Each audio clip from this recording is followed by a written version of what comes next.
Don't you dare lecture me about Founders Day.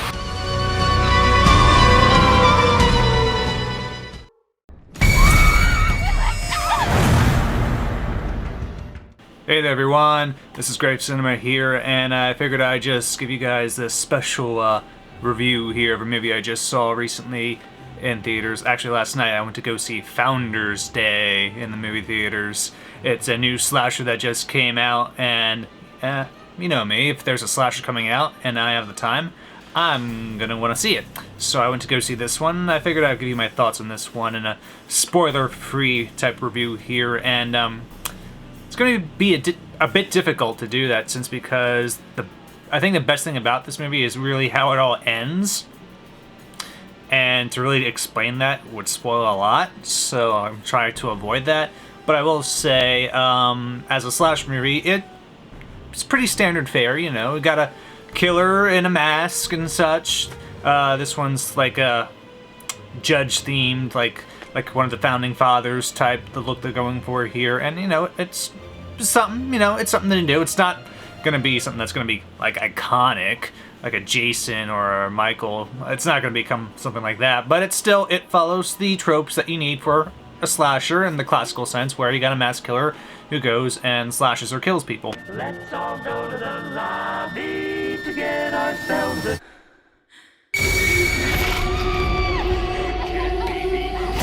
Weapons like this gavel type thing, which also has like a blade that retracts. It's pretty neat, actually. So yeah, and it starts off, of course, there's death, killing, and then one by one there's more people that die. What I was doing, as I do with most of these things, it's pretty much like the whodunit type of slasher, which, you know, I always like, where you like have to figure out, okay, who's doing it? Who's the killer? And I'm like, well, that's the most well-known actor. Probably them. And then at other times I'm like, they weren't there for this. They don't match the stature. But then I'm like, wait a minute. This thing never happened, so maybe it's this person. Or other times I'm like, it's this. There's a lot of this going on throughout that movie where you're just trying to guess who it is and just going by who definitely is not. A town festival with a mass killer running around. Whoever it is just getting showy. And it's a movie that really plays with that, because about, I'd say, an hour-ish into it, once you get to the end of the second act and beginning of the third act, there's some type of twist, not really a twist, but a reveal where you're like, wait, what? I wasn't expecting that. And then you get more and more reveals as the ultimate ending of this film occurs. And I was really into that, I will say. For most of the movie, I'm just like, who is it? Who is it? Who is it? Who is it? Who is it? And this is a movie where I was right and I was wrong, but then I was right again. It's so hard to explain without just saying exactly what happened in it. It's a movie I will say that you should definitely go see in theaters if you're a big slasher fan. It's definitely the type of movie that I think any slasher fan would enjoy, to tell you the truth. I really enjoyed it, and I liked that it had an ending that made me think more and question what I thought, but then make me like, oh, I was right, or then I was wrong, but then I was right. It's very weird to explain. It's one I'm definitely going to show my roommate once I'm able to actually get it on disc, and just probably do a reaction review on this for her as well, because I would really like to show her this, just so I can talk more about the ending.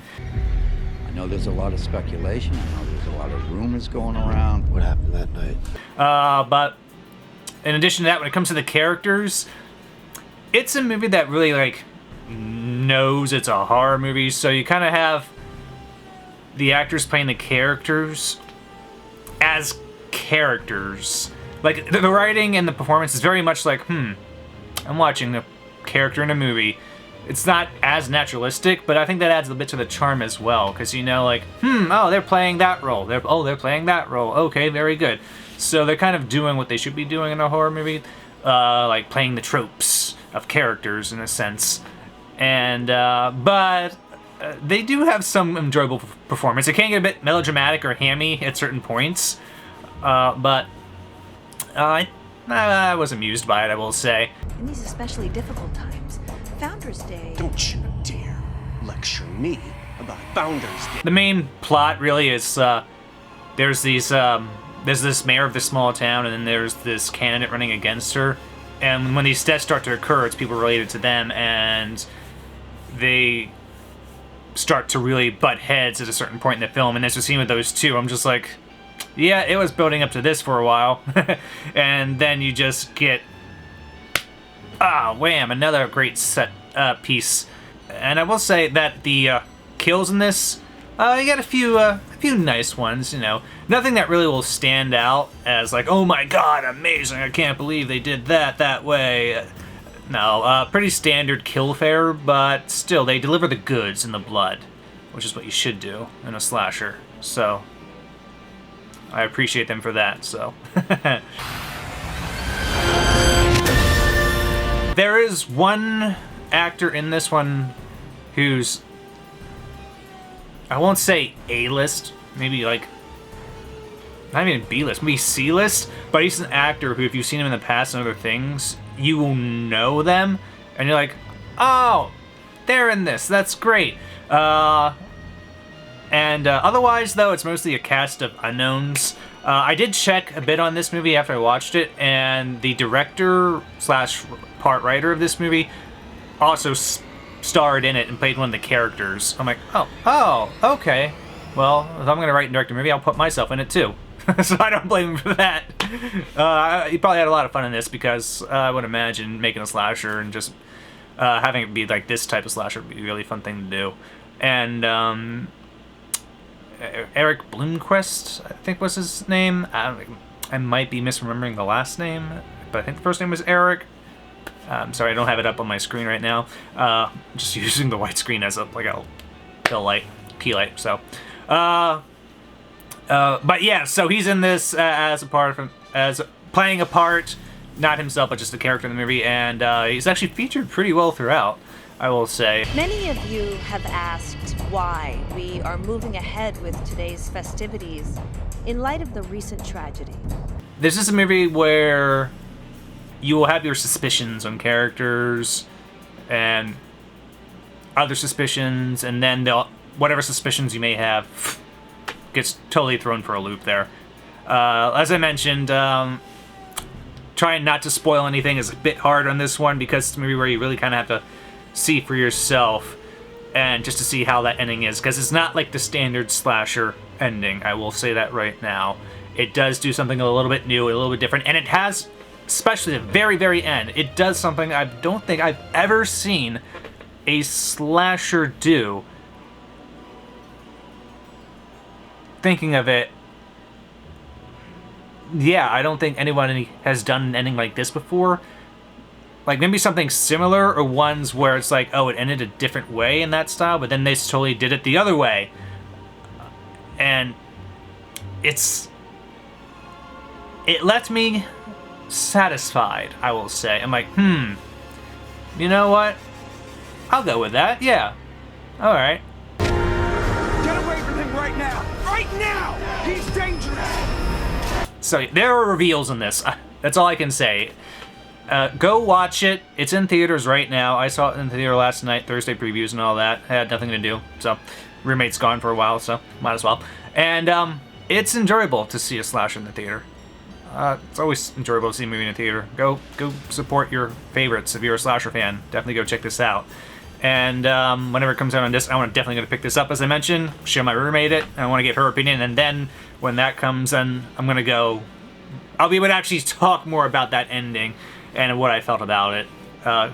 Actually revealing the plot points that occurred there. So, yeah, look out for that one in the future. Probably sometime next fall or so, whenever this gets released. It takes a while for her to come back anyway, so just keep an eye on the channel, look out for that. So all stay close to home, don't let your children out, stay safe. I'll probably be doing more reviews like this. I've done a few of these in the past, like Scream, Evil Dead, and such. Anytime there's like a horror film out there, I'm gonna try to see in the theater and give you a good review for the weekend. As good as I can be. So yeah. Hope this review was helpful for you. couldn't reveal too much. But I will say, if I was going to give this a rating, how about this? Let's make this. I'll rate this. I think 10 scale ratings are hard because I think any movie that's halfway well made, it's at least a 6. So we'll do the 5 scale rating here. Anyway, Joe Bob does 4 stars. We'll do a 4-star rating. I would give this a 4-star rating. Just give us a little time. 5 people are dead. A 3. A solid 3. As I mentioned, it could have had more inventive kills. Characters probably could have been written or better acted, unless they were directed to be a certain way, to be more naturalistic. But again, that also adds a bit to the charm as well. So I think 3 is good. You know, like a 2 is an okay. 3 is good. 3 is good. 4 is great. So yeah, that scale works. So 3 out of 4 stars. Check it out.